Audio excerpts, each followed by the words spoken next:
A carriage is engaged in an intense pursuit by scary beasts. Jules, the butler, drives hastily and tells Ashna, the princess, to hang on tight. She panics to see the beasts catching up and screams in fear. Suddenly, a savior arrives with a rifle.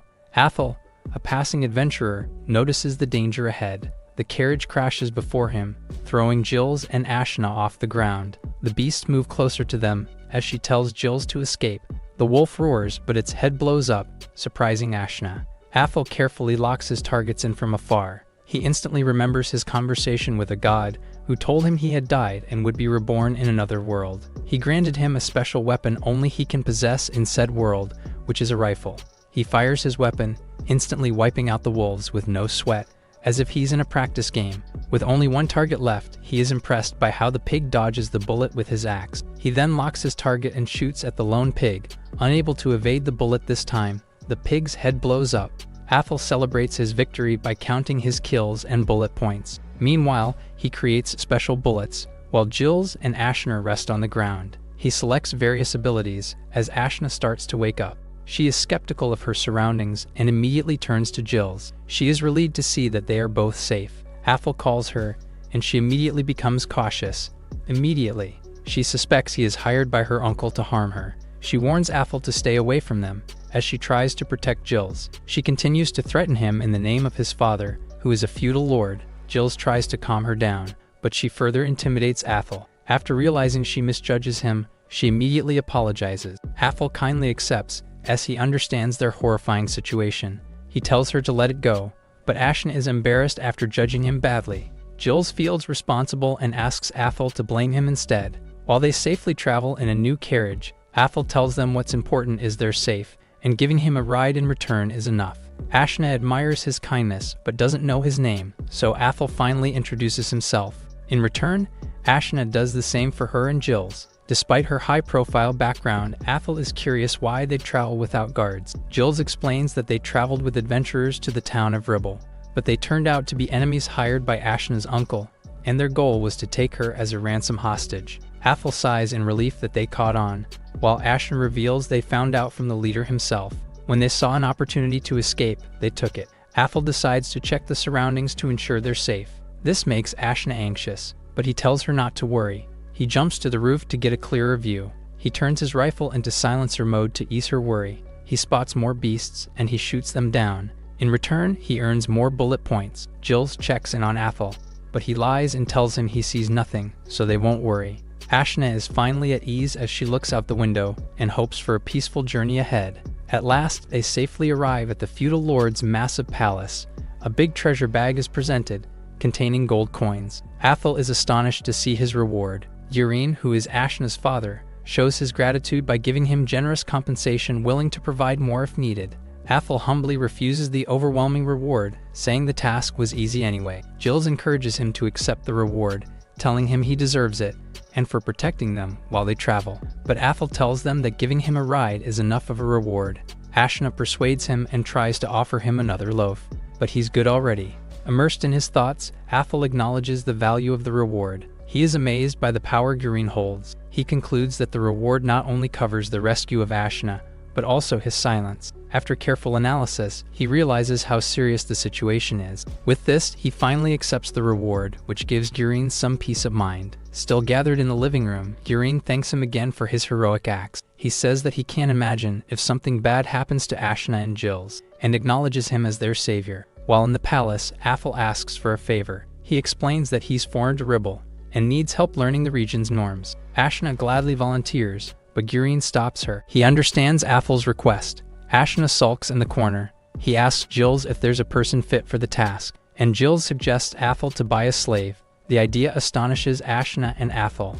The butler explains that slavery is legal in Ribble. He can choose based on his preference, as long as he pays them. This intrigues Athel. In a prison lies a poor girl in shackles. In a flashback, Athel was skeptical about finding himself in a library, when suddenly, a god sitting behind him greeted him. The boy was surprised and asked who he was. God introduced himself. At first, Athel was in disbelief, until he observed the otherworldly place he was in, and the old man's familiar appearance. He immediately caught on, delighting God, but he recalled that he was only playing a video game at home, making him confused about why he was there. God tried his memory, but he couldn't remember anything. He could be intensely focused on his game, until God revealed that he was stabbed by a trespasser, causing him to die. In the present, Athel remains in the palace. Still in disbelief, he shares that slaves are illegal in his country. The conversation continues in the living room. Ashna and her father listen to Athel as he asks more about the slaves. Jules explains that slaves are skilled workers that you can hire through dealers. They are uneducated but competent at different jobs. He adds that newcomers like Athel can use slaves like tour guides. They just need to find a slave dealer. He assures that it is not as bad as it sounds, as slaves are treated nicely. Suddenly, Athel feels dazed and disoriented. His eye seems to react to the word slave, and a flash of God's eye appears in his senses. Ashna notices something off about him. Shortly, he regains his awareness. Ashna is worried about him and thinks he is tired, so she offers him to stay the night. Athel says he's fine and will take his leave, but Ashna passionately begs him to stay, as an extension of their gratitude for saving her. Urine asks Jules to prepare the guest room and dinner. Silently, Athel seems shocked by this world's culture. The next day, he visits a slave store. He enters with intense suspicion, while Baz, a slave dealer, greets him with enthusiasm. He introduces himself to Athel and tells him he looks after slaves for his customers. Athel gives him a chilling look, scaring the slave dealer. While shaking in fear, Baz asks him what kind of slave he is looking for. He asks for a race, age, and appearance, and he will introduce Athel to the best slave that fits the description. This puts Athel in deep thought. He asks Baz for a slave who is not intimidating and looks discreet. Baz takes notes. He adds and looks for someone younger, not taller than him, and will travel with him. Lastly, his important requirement is a slave who is quiet. Baz captures everything. He then asks Athel to see the slaves. They go down to a dark basement. Baz unlocks a wooden door and proudly presents his favorite slave, a beautiful blonde woman in shackles, which astonishes Athel. He is presented with more options, with another slave who looks helpless and tiny, and another one with a fuller figure, dark-skinned, and short hair. The slaves gush over him. He agrees that they fit his preferences. Baz shares that these women came from fallen noble families, but they are still skilled and useful. However, Baz is surprised when Athel leaves and seems uninterested. Baz shows the next set of slaves, who are two muscular men, perfect to be combatants. The first guy looks like a dragon, while the other one is bald and covered in battle scars. Baz introduces these slaves as warriors. He singles out the dragon race slave, who is rare, and he boasts that his store may be the only one selling his kind. But Athel is still dissatisfied, stating that a dragon race draws too much attention. He becomes impatient as they seem to not pique his interest. But Baz says he still has more slaves he can check out. Athel follows Baz until suddenly he feels strange. He looks around and his right eye reacts to one of the doors in front of him. Baz panics as he points at the door. Athel is suspicious of the door and orders him to open it. Baz hesitates and doesn't recommend the slave to him. He explains that she is irreparably damaged when she arrives, and she will only be a burden to him. He adds that it defeats the purpose of their store, aiming to help customers. Athel is immersed in his thoughts, saying he's right that she triggers his eye to react. He observes the slave Caro carefully. He thinks that she's being treated unfairly, and asks if this is not against the law. Baz panics and denies his accusations. In his defense, she prefers this environment, as she is afraid of lights. He reassures Athel that they operate legally. To prove his point, he turns on a light to show he is not lying. True enough, the poor slave trembles in fear when he lights up her cell. Caro politely greets them while she shakes in fear. Athel feels pity and quickly orders Baz to turn off the light. Caro hides in the corner, feeling scared. He explains that the slave is a human beast, apart from being abandoned.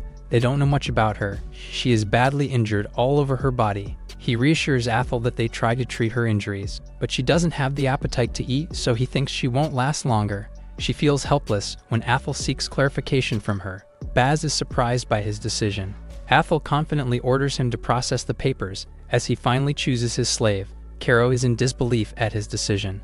As they prepare the documents, Baz tells Athel he and Caro need to do a ritual to create the slave crest. He explains to Athel in his office that it makes the slaves obey their masters, except when they are treated badly. He adds that masters need to take good care of their slaves. He warns that if he fails these demands, he will face punishment. Lastly, he asks Athel to decide on Caro's fate in case he dies. He consults Baz what his options are, and he shares that they release the slaves or return them to their trader. But in rare cases, the slaves inherit their master's properties. This puts Athel in deep thought, so Baz gives him time to decide. His assistant is outside informing that everything is ready. He He tells them to come in. His assistant presents Caro, who looks empty. She removes her cover and shows her injuries. Athel takes a closer look at her. He introduces himself and asks for her name. Caro, who looks very fragile, gazes at him. The assistant tells her he will be her master and asks to greet him. Despite her struggle to speak, she introduces herself. She cries as she asks him to take care of her. Athel is very concerned about her poor state. Baz points out that her throat is also damaged. Athel doesn't mind this. Caro continues to cry and cough. Athel asks to start the ritual. In a magic circle, the assistant begins. She asks him to put a collar on Caro. This symbolizes her slavery, and she has to always wear it. He moves very close to her as she stands still, and he gently puts the collar on her. The assistant continues over the contract. She asks Athel for his blood next. Athel pricks his finger and lets a drop of blood fall onto the contract. She turns to Caro and gently pricks her finger. She drops her blood on the paper. The assistant casts a spell while holding the contract. While a magical light appears, Athel is astonished, while Caro looks unhappy. Lastly, the assistant asks him to have Caro consume the magical light. He stands closely in front of her and asks her to slowly take it. He holds her face as Caro swallows the magical light. She closes her eyes and the collar activates, concluding the successful ritual. Still inside the magic circle, he happily introduces himself again to Caro. She does the same, looking more hopeful. Athel and Caro leave the store. Baz and his assistant talk inside. She wishes Caro good luck forever. Baz says only God knows for sure. As he drinks, he reveals that he sensed something special about Athel and hopes he treats her well. Outside the town, Athel carries Caro in his right arm like a child. She shows trust in him. As she wraps her arms around him, she coughs badly. He intimately moves his face to her and asks if she is blinded by the light, but she's fine. He stops when he sees they're far enough and away from sightings. He puts her down and guides her to lean on a rock for support. He asks her if she wants to heal her wounded body. She is moved. He bends down on one knee, waiting for her answer. She says it's useless, as she is incurable. He tries to give her hope, but she says nothing can fix her in this world. Caro opens up about her dreams before, and people told her they would come true, but they didn't, and expresses her despair. However, after she saw the ritual, she remembered the beautiful night sky from her home, just like how the ritual looked. She realized it was the last thing she wanted to see before she passed away. She reveals she's skeptical about why Athel bought her and what will happen to her, but she tearfully reveals that one of her wishes came true, which makes her happy. Athel sincerely asks her again if she wants to be healed. Caro responds with tears of hope that she wants to heal them, but she hesitates. Athel hears what he needs and picks up his rifle. He selects a magic bullet, shifting to a flashback when God revealed his ability to create different magic bullets easily, such as offensive and recovery types. Athel and Caro get in position. He asks her if she has an idea of what he will do. Caro is clueless. He asks her if she is scared, and she is. He tells her to believe in him. He gives her relief. He is ready to fire his rifle as she closes her eyes while crying. She stands steadily, accepting her fate as the rifle fires. She flies gracefully from the impact. She feels warm, like being embraced by the light. She doesn't know what's happening.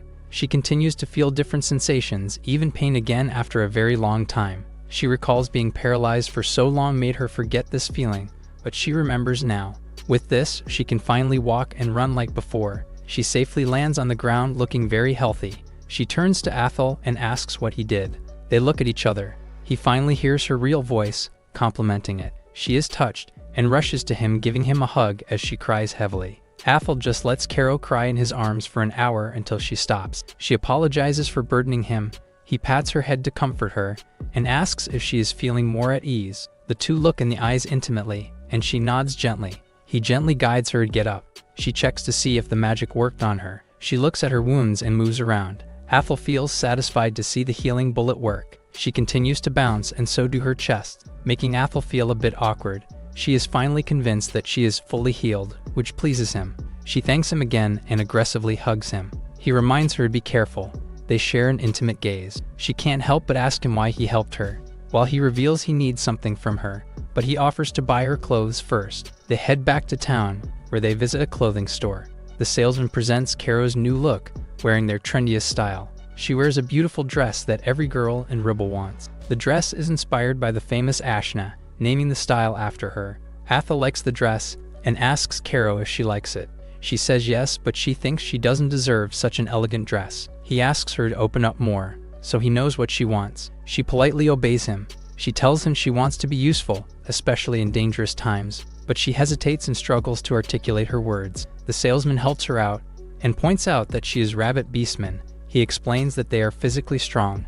That said, he thinks she wants comfortable clothes, so she can move freely. She changes her outfit into a more athletic yet cute dress. Athel likes her new outfit and thinks they are more comfortable for her. She agrees and she thanks him. She is very happy. While he admires her, they leave the store to find a place to stay. He asks her if she knows a place, but she doesn't. She is embarrassed and explains that she hasn't explored the town since she was locked up. He completely understands, and they continue to look around until somebody approaches them. They meet Flana, wearing a maid uniform. She offers them to stay at their inn, which is very popular. She grabs Athel, surprising him and Caro. Flana leads the way and brings them to the Spirit's Tree Inn. She politely greets them again, and she formally introduces herself. The inn is spacious, with plenty of rooms. Athel likes the atmosphere of the place and decides to stay in the inn. Flana is excited about it. She happily informs her mom that they have customers. Her mom asks her to calm down and apologizes for her energetic daughter. She asks if they need a room for 2 people, which Athel confirms, adding that they will stay for 7 days. The mom is surprised and she commends Flana for bringing them. Flana asks Caro if he is her master and she confirms. Then Flana tells her about their big public bath area. She offers it exclusively to Caro and Athel for an hour. This excites her and tells Flana she will inform him. Flana naughtily whispers to her and suggests that she wash Athel's back. This makes her blush. After checking in, Athel calls her to go to their room with him on the 2nd floor. As they go upstairs, she follows him and tries to hold him, but she hesitates. Instead, she calls him. He asks what's the matter. She shyly tells him about Flana's offer. He likes the idea of taking a bath before eating. He notices her acting strange, so he asks what's wrong. She awkwardly asks her master to wash his back. This shocks him, and he awkwardly tells her she doesn't need to do such things, and he tells her to go alone if she wants. She insists, but he politely declines. He tells her to have a relaxing bath. She goes there only wearing her collar, and is amazed by the place. She reveals that it's her first time seeing a bathroom this big. She looks at her tail in the mirror, and as she looks at her reflection, she is surprised to see her burn marks are gone. After her relaxing bath, she goes back to the room. She knocks and Athel tells her to come in. She thanks him for letting her bathe first. He thinks she took a quick one and tells her she could have taken her time. He then fixes his items before he takes a bath. He asks her to wait in the room, but he is confused when he sees her sit on the floor. She explains that she was taught this way to behave. He immediately picks her up like a child, surprising her. He tells her not to do that anymore and puts her on the bed to sit comfortably. They sit next to each other. She pities herself and tells him she is only a slave. He asks for her full attention and tells her he understands their relationship based on the contract. He admits he's unfamiliar with the norms and unsure if what he'll say is okay. This leaves Caro in awe. He sincerely tells her that he thinks of her as a friend and asks to be treated the same by her. Caro is moved by what he said.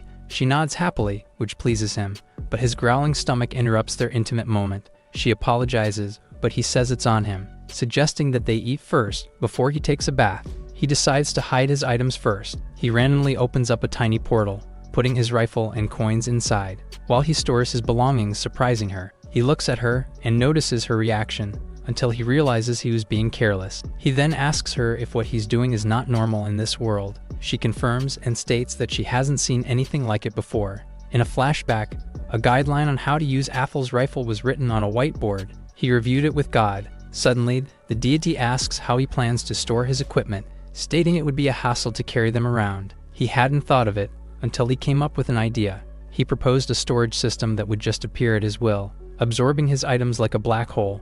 God liked the idea and granted his request, which excited him. He then added a note on the board that only he could use the storage. Back at the inn, Athel and Caro are still in the room. Immersed in his thoughts, he realizes he got carried away with his magic, so he can't blame Caro if she's surprised. He explains to her that it's one of his abilities. She is fascinated with his abilities. He reveals that these abilities are probably unique to him. He convinces her to keep it a secret. He also asks her to give him a heads up in case he does something unusual, and then he will decide his next steps. She promises to keep quiet, making him happy. This makes her think.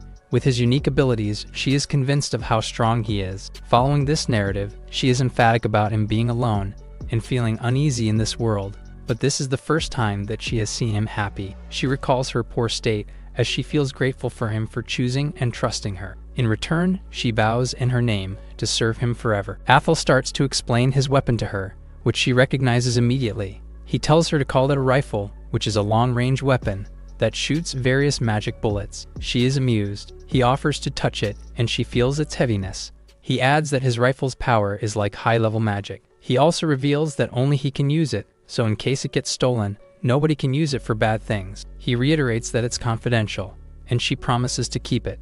She randomly loses her balance, but he quickly catches her. He is worried that he might have worn her out, but she's just hungry. Athel and Caro are very excited to see their delicious dinner, and they enjoy the meal together. Flana and her mom are busy as they serve their guests. While eating, Caro becomes curious. She asks Athel why he's in Ribble. He thinks as he sips his coffee, revealing he doesn't have any particular objective. For now, he just wants to use the inn as their base and learn the norms of the region. She suggests that he joins as an adventurer, taking on requests, striking Athel's attention. He asks her more about it. She explains that guilds operate worldwide, offering access to quests. There's even one in Ribble. Adventurers just need to register to start. Further, quests are ranked by difficulty, and they get rewards upon completion. She cautions Athel about difficult tasks like fighting monsters and going to dangerous places. These jobs offer high rewards but need skilled participants. She also warns about violent adventurers. She assures Athel that quests are well-intentioned and respects them. She believes quests aid in learning the region's norms. Athel shares her perspective and is curious if he can join a guild as a foreigner, and she says it's not a problem. He asks if she can sign up, but slaves can't, yet she's willing to help complete his quest. He recalls Caro mentioning her fighting ability at the boutique. Initially, she says no, then swiftly changes to yes, causing confusion. Upon his confirmation, she confidently affirms her capability to fight. He recalls God's words about defeating monsters to gain powers and improve abilities. While foreseeing dangers ahead, he trusts in Caro's strength as a beastman. That said, he makes it his goal to support her in enhancing her skills. He decides they'll sign up tomorrow. She happily agrees. He tells her they need to prepare her equipment, but she doesn't want him to spend more money on her. But he insists, sharing the dangers of the monsters he encountered and saying she can't be too careful. Immediately, they visit a shop to buy weapons. He and Caro look around and see various swords. He observes carefully. Turning to Caro, he considers the best weapon suited to her agility. Holding a one-handed sword, he asks for her preference and if she has experience wielding such a weapon. She feels nervous, admitting she has had lessons before but lacks practice. She feels like a burden, but he reassures her not to worry and comforts her. He encourages her to improve next time. The store owner, Bob, comes over and offers assistance, which Athel accepts. He notices Athel holding the popular steel sword, describing it as light, powerful, and beginner-friendly. He introduces himself and proposes testing the sword on a magic dummy. This surprises Athel. He explains that it's a magic-operated machine to test weapons. He suggests starting at the easiest level and asks if they want to try. Athel asks Caro, and she agrees, wanting to give it a shot. In an open field, Caro wields the steel sword, facing the dummy. Athel watches closely as the dummy attacks fiercely. Caro swiftly dodges, staying focused. She swings the steel sword at the dummy, appearing exhausted. Athel notices her struggle, realizing the sword might be too heavy. He comes up with an idea and steps in to assist. While she fights, he throws a knife toward her, instructing her to use it. She quickly grasps his intent and rushes towards the knife. The dummy approaches, she positions herself, then jumps and lands a direct hit on it. Athel is impressed as the dummy falls after taking enough damage. Caro lands gracefully, eyeing the fallen dummy. She celebrates her success, proudly mentioning it was her first time wielding a knife and how effortless it felt. Athel feels proud too. While she jumps joyfully, he notices something that bothers him about her chest. Bob offers a solution with an item. Caro continues to rejoice. Athel selects a complete set of weapons for her, quickly making the payment. Among the items he purchased for her, a mysterious knife is prominently displayed at the counter. Athel feels strange and asks Caro if she sees it too. She confirms, and they inspect a knife on the wall closely. She senses something special about it. Bob is impressed that they noticed the special knife, acknowledging their keen eye. Intrigued, Athel inquires further about the weapon, exciting him. He describes it as rare and powerful. He unveils it with excitement, labeling it as a magic weapon. Caro is shocked by the legendary magic weapon. Athel is intrigued by her reaction. She is left amazed, while Bob reveals he got it from an adventurer friend on a dangerous quest. He stresses its miraculous abilities, granting powers to the owner. making it highly sought after by adventurers. Athel is intrigued, and Bob confirms its power. He reveals that the magic weapon can increase the user's speed. He also praises the knife's beautiful aesthetic, making it valuable even to artists. Impressed, Athel inquires about its cost, surprising Caro. Bob mentions that the price is 20 gold coins. This visibly stuns Caro. Convincing Athel that it's fair, he contemplates buying it, which continuously alarms her. He reckons he has Durine's reward money totaling a few hundred gold coins. He also notes the inn's affordability, but understanding local currency remains tricky for him. Athel asks Bob about the price. Bob says it's not expensive, but Caro disagrees. Athel asks if she wants it, and she declines, finding it costly. Athel tries to negotiate, but Bob refuses. He looks at Bob menacingly. He then turns to Caro and asks for her opinion. She thinks it's good but wants it cheaper. He's decided to buy it at full price, making Bob happy. She tries to stop him, but he reassures her that it's a worthwhile investment. She sulks in frustration. He proceeds to buy the magic weapon, but he negotiates a discount for other items. Bob agrees and bids them farewell. Outside the store, he hands the weapon to Caro, who's astonished to own it despite being a slave. Athel assures her that the weapon will enhance her fighting abilities and considers it a wise investment. He explains that using such a weapon will ease her progress and help her grow stronger. Patting her head affectionately, he expresses his belief in her, advising her that if she worries a lot about him, there will be more to worry about in the future. She agrees and begins to grasp his nature. Pleased, they continue through town and spot the guild building that Bob mentioned. Athel and Caro enter the building, bustling with adventurers engaged in quests or enjoying refreshments. As they explore, she mentions that it's her first visit. He suggests signing up, and they approach an open counter. They're greeted by Burraz, the receptionist. Athel inquires about the registration process, and Burraz provides a form for him to complete. He asks if all sections are required, and Burraz explains that only the name is necessary, although sharing occupations and specialties is optional, but beneficial when meeting other parties. He fills out the form while Caro observes in curiosity. After completing it, he hands the form back to Burraz for review. Burraz notices that only his name is filled out on the form. He confirms to Burraz that it's okay and leaves the rest to him. Burraz processes the document. Meanwhile, Caro questions Athel about the blank sections, and he mentions he's not interested in joining other parties. This also keeps his abilities secret. She remembers and agrees. She waits in excitement with Athel. Suddenly, a group of aggressive adventurers slams a glass of beer on their table, ominously eyeing Athel and Caro. Burraz guides Athel through the guild card creation, having him touch a crystal to print his details. Athel's inquiry about the guild's operation surprises Burraz, who mentions that most adventurers dislike interruptions during sign-up.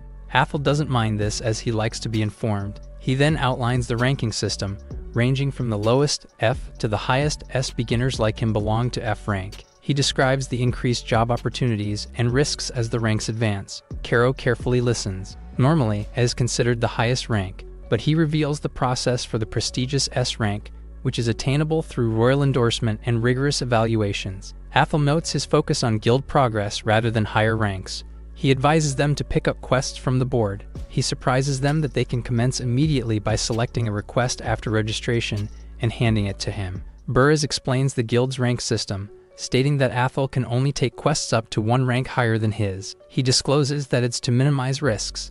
Athel understands. He then hands Athel his free guild card, mentioning a replacement fee worth 1 gold coin if it's lost. Athel is appreciative of him. This makes him sentimental as he rarely experiences adventurers asking for guidance nor appreciate his efforts. Athel asks Caro about her preferred job type. Caro suggests a safer tasks since she hasn't fought in a while and considers a simple job like material collection. Athel also looks around for auctions. He contemplates another request. She notices and worries he might select a tough one. She catches him red-handed. He chuckles, patting her head. He agrees to take the easy job and one more. She reads the task about collecting medicinal herbs, which requires 10 bundles. She deems the hefty task yet safe. However, she frets about the other task Athel picks, which is a wolf suppression job to address issues in a nearby village. She sighs, but he cheers her up. He reminds her that they can't dodge battles as they advance, and he promises to protect her. Finally, the paperwork is signed, and they can start. Burraz reminds them that job completion will be verified. They must provide all the herbs for one task, and have the village leader verify the success of the other. He gives them a book as a gift that serves as a reference for herbs and other materials useful for their quest. Athel thanks Burris for helping and he is happy to assist. Athel and Caro leave the guild. He chooses the wolf suppression job as a priority to help the villagers quickly.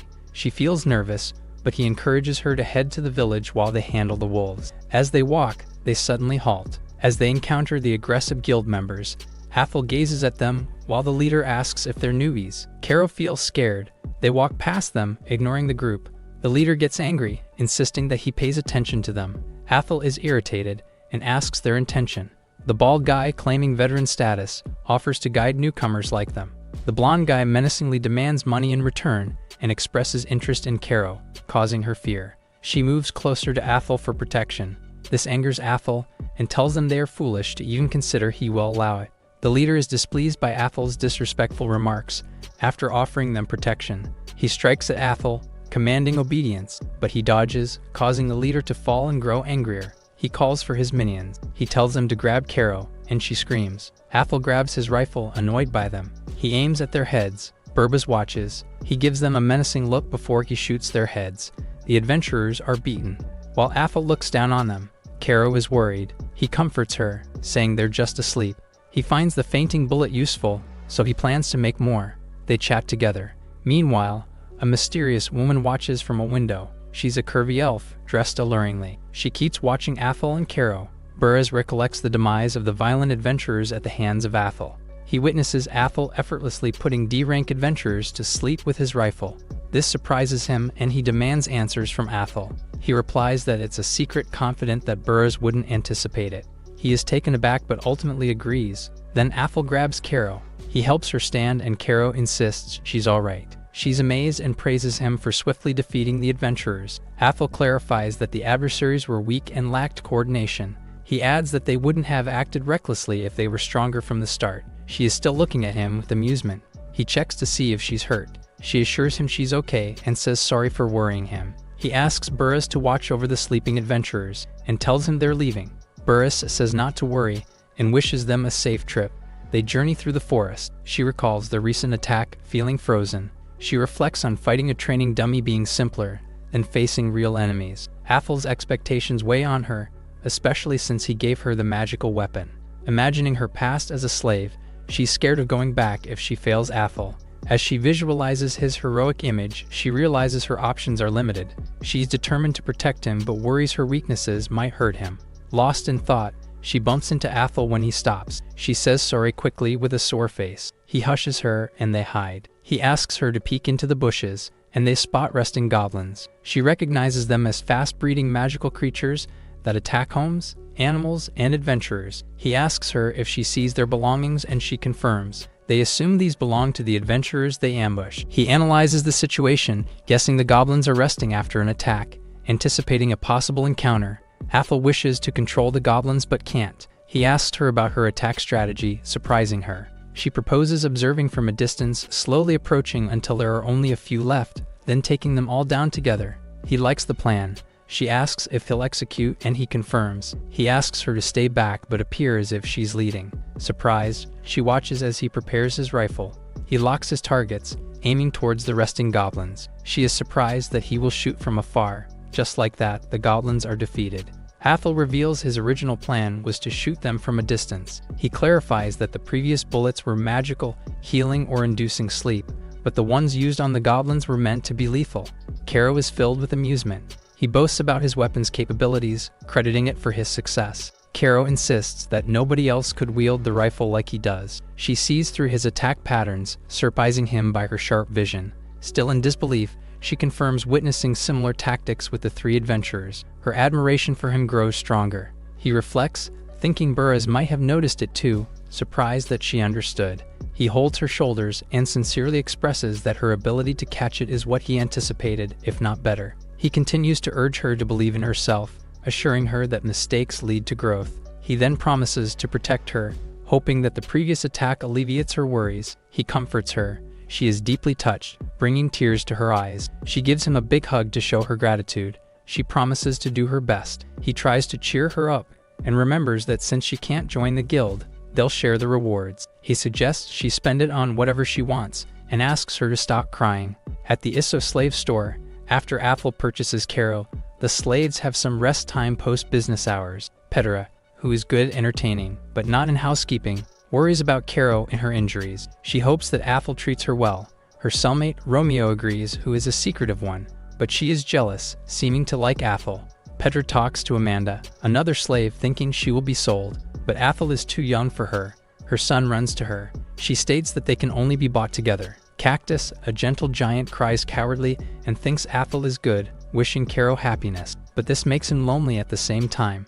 Ryovin comforts him. He's strong but struggles to communicate. He is unsure, but tells the rest to wish Caro the same. Bob looks at them, thinking when will they sell, while his assistant suggests to buy them and make them employees for the store. Athel and Caro finally arrive at the West Stamp village. Pablo, the mayor, welcomes them.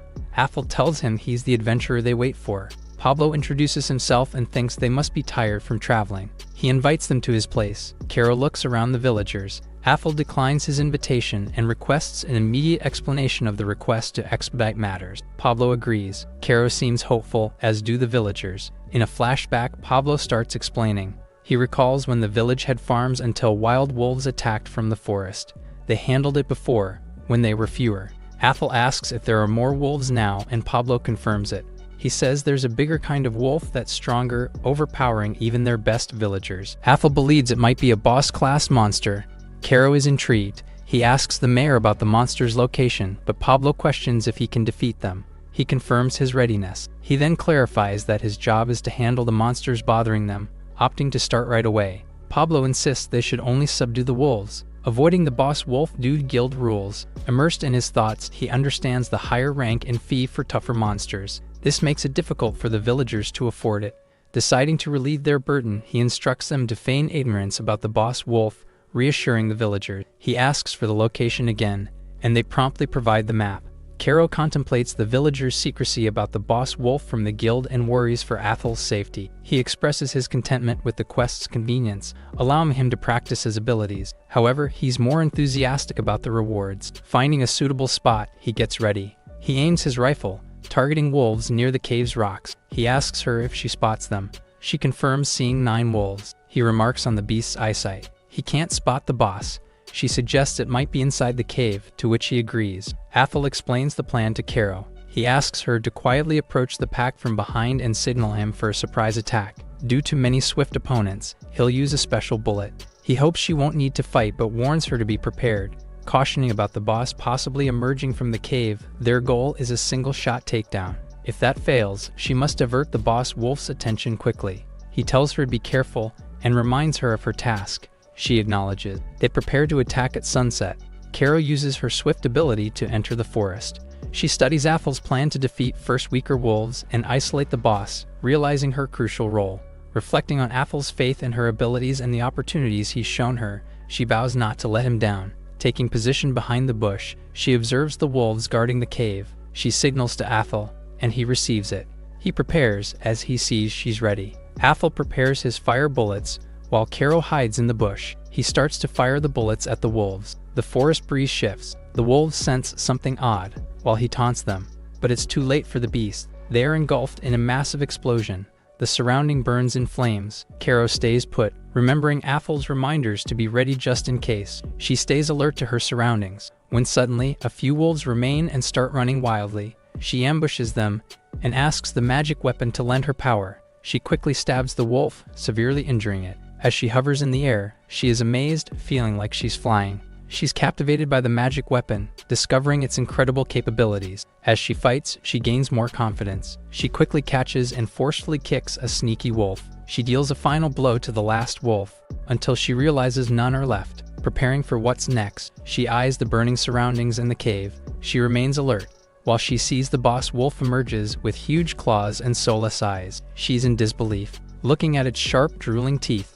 At this pace, the quest exceeds their skill level when she spots an advanced monster, the Death Wolf. Athel observes from a distance. He is surprised by the monster. Based on the guild book, it's noted for its dark red, dirty fur, twice bigger than a normal wolf, and its immense strength and agility. The menacing Death Wolf reveals its dripping fangs. As described, it's a creature beyond B-rank control, unmistakably of a superior rank. The monster growls and Caro trembles in fear. Realizing it's an unexpected enemy, she urgently calls for Athel. The monster menacing eyes her. She stays put and gives signals to Athel. He gets her signal, readying himself. She runs to distract the monster. He fires at the monster, causing explosions. Kero takes cover. She thinks they are successful, but she is surprised. She sees the monster engulfed in flames, seemingly unscathed. She is astonished at how the fire doesn't affect it. Athel focuses through his rifle. The monster is enraged, towering over Kero, while she remains in disbelief. The monster prepares and charges at her. She dodges, further enraging him. She notes the monster's agility, unable to outrun it even with the magic weapon.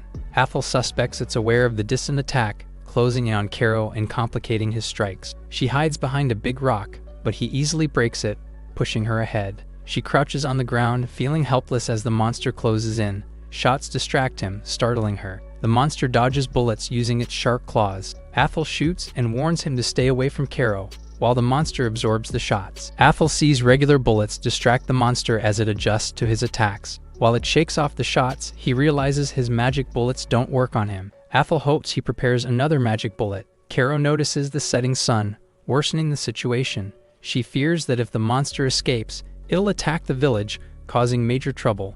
Athel holds his ground as she seeks strength from him.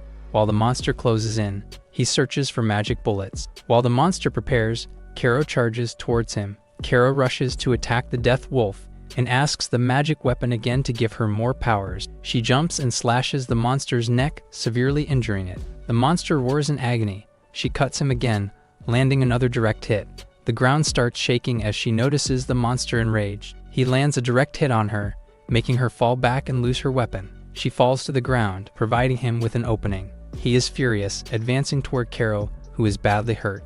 Undaunted, she rises as the monster attacks her. She persists in her battle. Athel gears up for his next shot. He thanks her for stalling as he vows to end the battle. The bullet hits the monster, with Kero witnessing it firsthand, causing him to scream in agony. The bullet pierces the monster, making it howl in pain. Kero cries in shock. He plants his big claws firmly, unfazed by the attack. Kero is surprised. He roars loudly, asserting his dominance. Athel notices the monster enduring the attack and is impressed by its resilience. But there's more to the bullet.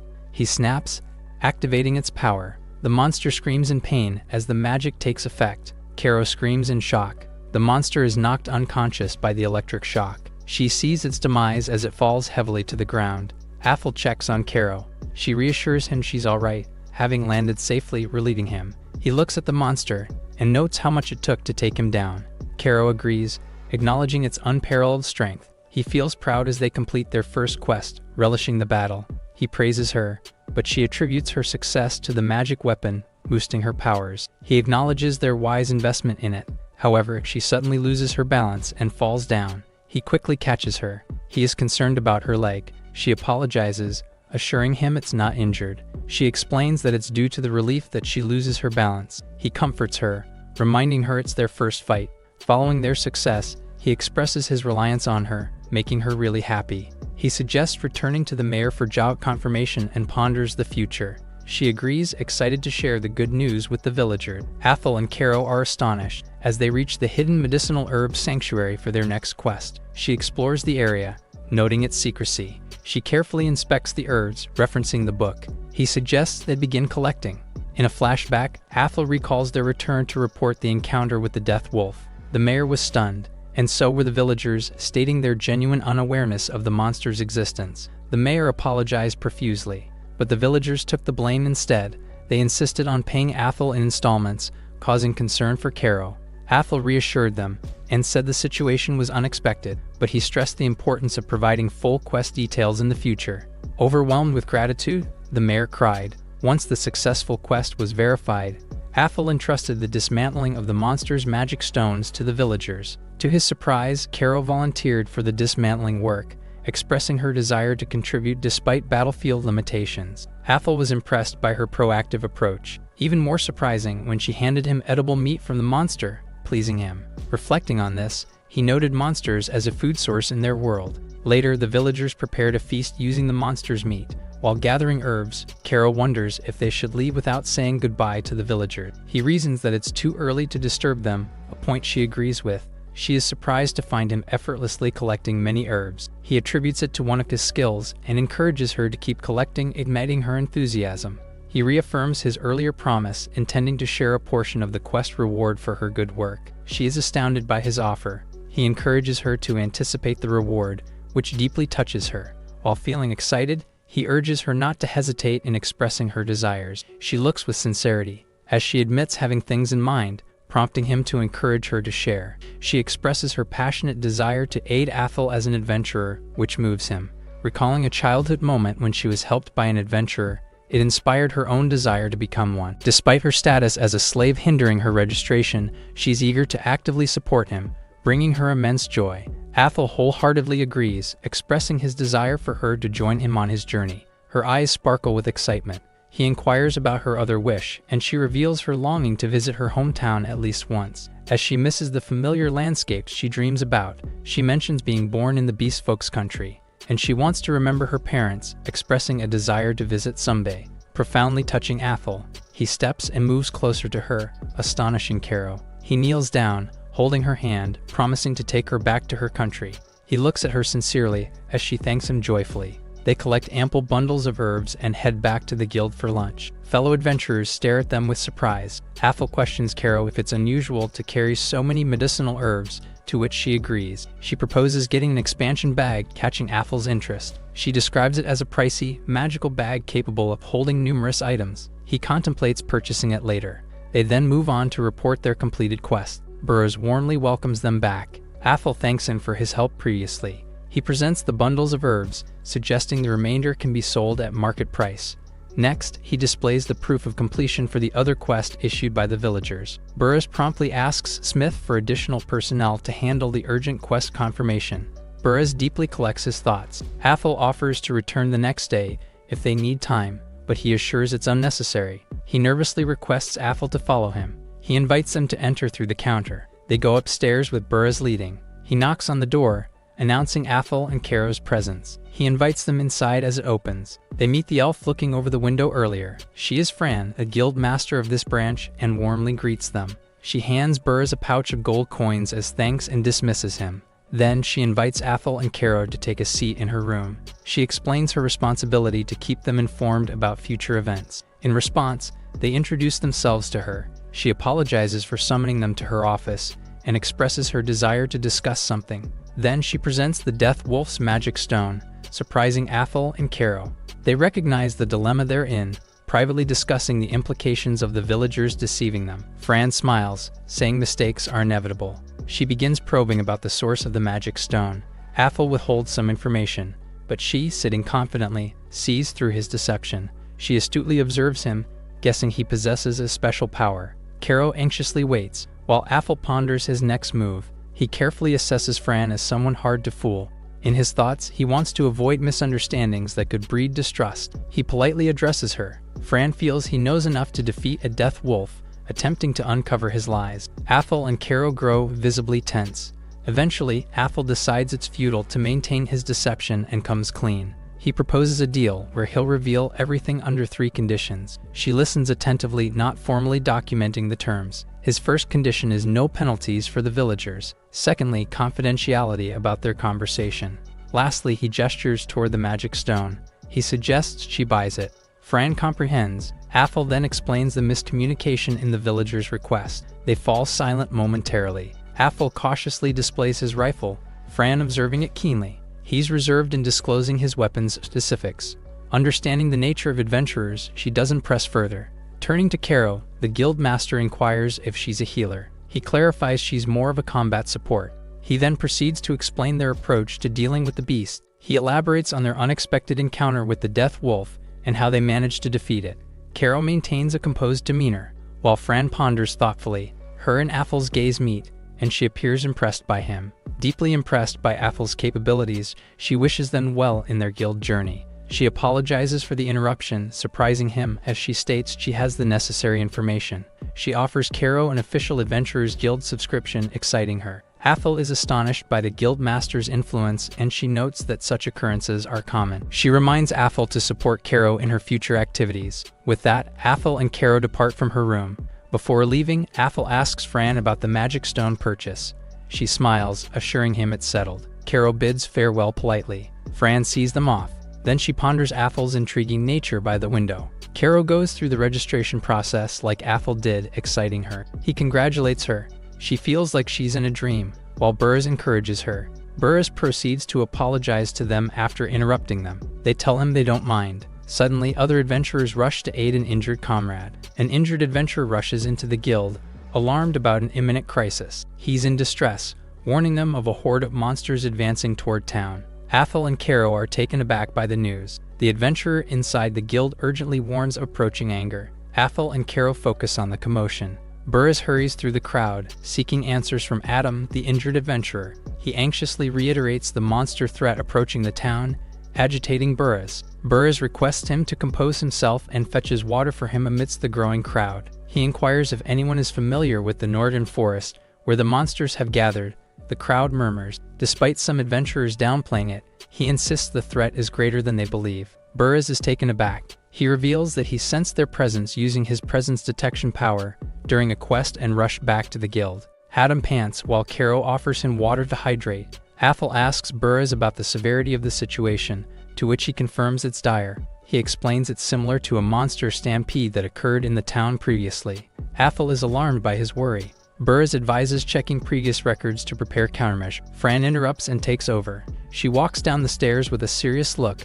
The crowd stirs. They are surprised by her rare appearance. She addresses the situation and tells everyone to protect the town and subjugate the monsters. She announces a quest for all ranks to join, offering 5 silver coins and more for those who perform well.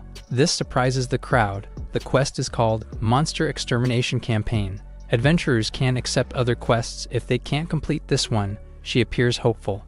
Athel and Karo gladly accept the quest. Athel asks Burrs about tracking the number of monsters they defeat for extra rewards. Burrs explains they'll use guild cards with trackers for this. They just need to process the quest at the reception per usual. Athel understands the mechanics. He ponders if Gureen and Ashna know about the stampede already. He adds that considering the reward he got from them, he feels obligated to join the quest to defend the town. He informs Karo they'll participate in the quest, and she enthusiastically agrees. Burrs is relieved by their decision and suggests heading to the reception to begin the process. Suddenly, they're interrupted by a group of intimidating adventurers. One of them warns Athel and Karo, only newbies, that they can still withdraw. Athel sighs, reminding them that the quest is open to all ranks as stated by Fran. However, they protest, claiming that newcomers like Athel and Karo will hinder their progress and cut into their rewards. They declare they won't allow it. Before things escalate further, Fran interrupts the commotion. Fran quiets the crowd, stressing the emergency and forbidding conflicts among adventurers. The aggressive adventurer looks disappointed. Fran emphasizes that every resource matters during the stampede and that all ranks are necessary. An adventurer argues that newbies might take rewards and seek safety, to which Athel responds likewise for them. The D-rank adventurers feel slighted. Fran proposes settling their dispute by competing in the stampede. She proposes a revised reward system, where the adventurer with the most battle results earns all rewards and a bonus. This dissuades those seeking only the participation reward. The violent adventurer opposes the new rules. She adds a penalty, with the loser giving the winner 12 gold coins, stunning everyone. Athel confidently accepts, urging for fair scoring. The leader of the aggressive adventurers feels trapped. Some consider him backing out, while others volunteer to take his place. Feeling pressured, he reluctantly agrees, mentioning they won't lose to a newbie.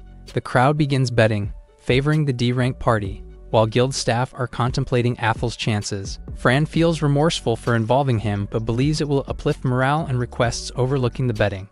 Karo is surprised, while Athel sighs. Fran instructs Burrs to fetch a contract. Once the two parties sign it, she presents it to the crowd, declaring everyone in the room as witnesses, and awaits the outcome. She updates on the monsters nearing the town. She directs frontline fighters to lead, while keeping long-range attackers in the rear. She also allows others to fight solo or in teams, stressing the town's safety depends on them. She encourages everyone to defeat the stampede. The crowd cheers. Athel, Karo, and Fran take positions on the outer wall, observing the ground. He notices everyone moving to their designated spots. While the adventurers mobilize, Fran asks if the remote position is okay for Athel. He confirms it's advantageous for his weapon. He asks for privacy to prepare his weapon. She wants to observe but respects his privacy. She offers help if needed before leaving.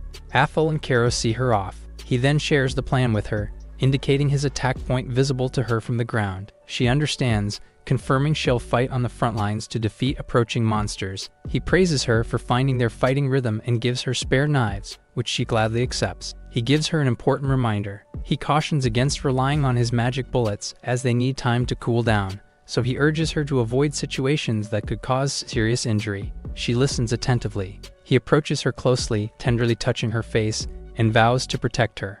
Their hands meet. As she feels his intimate gesture, she promises to remember his words. The crows fly in the sky, while the monsters start marching out from the forest. Kero calls Athel's name. Preparations are complete, and they are ready for action.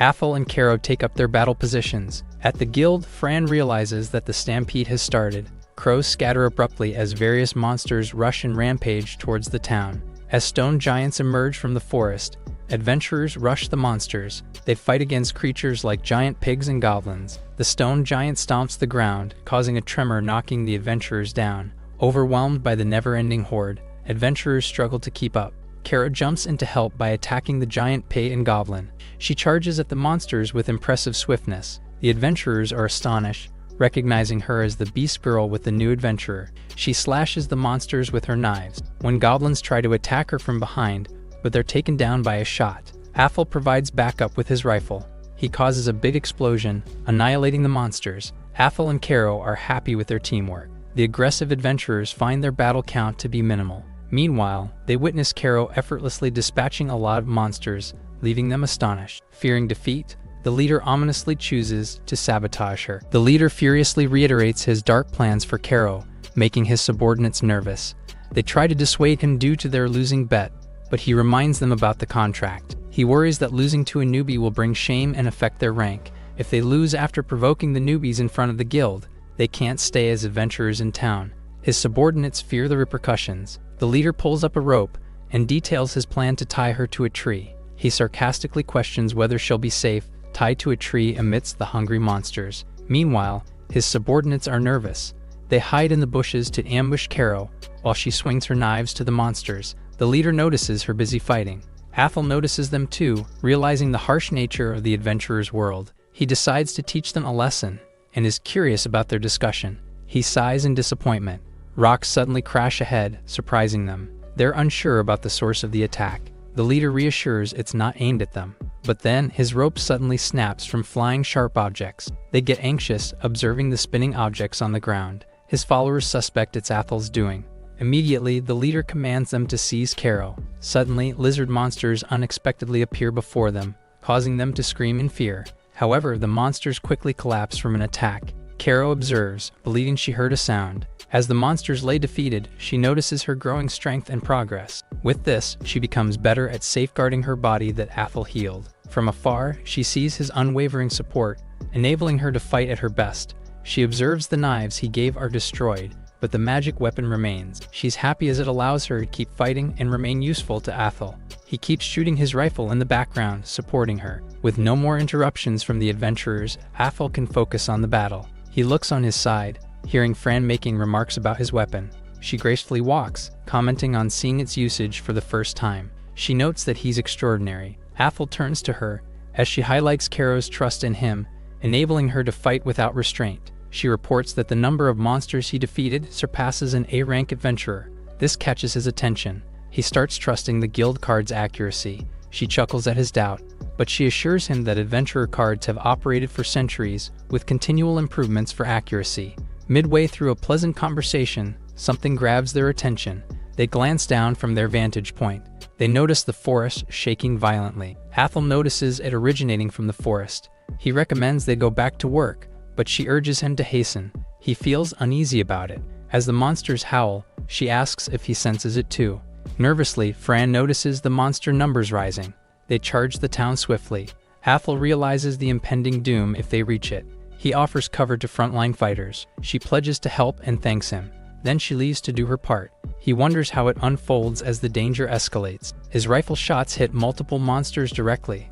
A fiery magic bullet damages the giant pig. He continues to aid the close combat adventurers as they fight the monsters. One adventurer tells the leader they're running low on power. He suggests pulling back to reinforce their front line. Another notices the others slowly getting defeated.